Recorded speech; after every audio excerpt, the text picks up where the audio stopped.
In one of the previous videos, we talked about short-term goals, medium-term goals and long-term goals. Typically, one of the questions people ask is whether I should save or whether I should invest.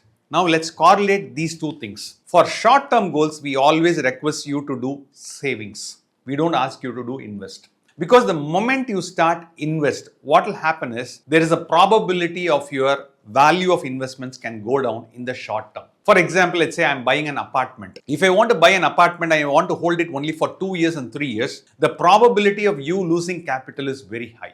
Why? Because let's say you buy an apartment, let's say for 40 lakhs of rupees, but you have to pay something called registration fees. When you pay registration fees of 4 lakhs, now what happens is your total cost of ownership is not 40 lakhs. This 40 lakhs plus 4 lakhs is called 44 lakhs. The moment you buy an apartment, what will happen is you will do furnishing. The furnishing can be even minimum 5%, 10%, or it can be as high as 20%. So when I say 5%, it is 2 lakhs. If I say 10%, it is 4 lakhs. If I say 20%, it is 8 lakhs. So your cost of ownership of an apartment can be as high as 52 lakhs. Now, when you invest in an apartment for 52 lakhs and when you try to sell this in a span of let's say 1 year or 2 years, the probability of you getting 52 lakhs is very, very less. But if you hold it for let's say 10 years or 15 years or 20 years, then the probability of you getting a positive return is very, very high. So for short-term goals, try to put the money in normal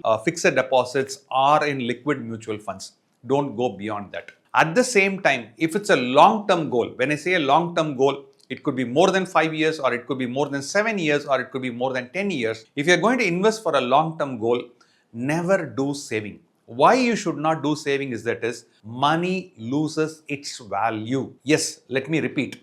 The money will lose its value over a period of time. I will give you with example. For example, let's say I have 10 rupees and let's assume that in 1995, the cost of an egg is 1 rupee. What will happen is with 10 rupees, I could have got 10 eggs. Today, the cost of an egg is 6 rupees. With 6 rupees per egg, I am not able to get 10 eggs in 2025. I'm able to get only 1.5 eggs. Same thing happens for a cup of coffee. Let's say when I studied college, what will happen is on the roadside coffee shop, it used to be 50 paisa per cup of coffee. So if I had 10 rupees, I can afford at least 20 cups of coffee during my school and college days. But today with the same 10 rupees, with the same set of location, a roadside eatery, what happens is with 10 rupees, I can't even get a decent cup of coffee or a tea. So that means what happens is if you do saving for long-term goals, you are going to lose money. Keep watching this channel. You'll be getting a lot of insights.